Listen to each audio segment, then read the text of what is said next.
ഞാൻ കുറേ വർഷങ്ങൾക്ക് മുമ്പേ ഒരു കമ്മീഷൻ വർക്ക് ചെയ്തു. അതെനിക്ക് മര്യാദയ്ക്ക് ചെയ്തു കൊടുക്കാനും പറ്റിയില്ല, അതിൻ്റെ പൈസ എനിക്ക് കിട്ടിയില്ല. അത് ഭയങ്കര ഫ്ലോപ്പായിരുന്നു.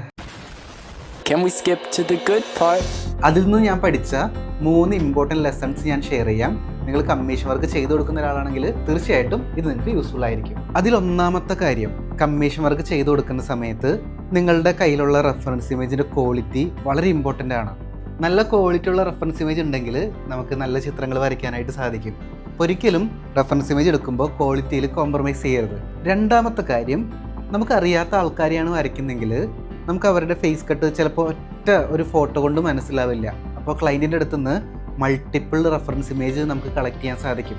പല പല ആംഗിളിൽ നിന്നുള്ള ഫോട്ടോ നമുക്ക് എടുക്കാനായിട്ട് സാധിക്കും. അങ്ങനെ ചെയ്തില്ലെങ്കിൽ എന്താ പ്രശ്നം എന്ന് വെച്ച് കഴിഞ്ഞാൽ, ഫൈനലി നമ്മൾ ഫോട്ടോ പോലെ തന്നെ വരച്ചു കൊടുക്കും.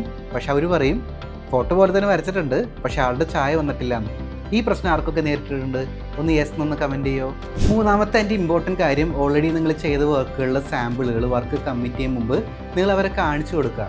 നിങ്ങൾ എന്തൊക്കെ ടൂളാണ് യൂസ് ചെയ്യുന്നത്, ഏതൊക്കെ ശൈലിയിലാണ് വരയ്ക്കുന്നതെന്ന് അവർ പറഞ്ഞ് മനസ്സിലാക്കുക. അല്ലെങ്കിൽ വർക്ക് കഴിയുമ്പോൾ നിങ്ങളുടെ ശൈലി ചിലപ്പോൾ ഇഷ്ടപ്പെടാതിരിക്കാനുള്ള ചാൻസ് ഉണ്ട്.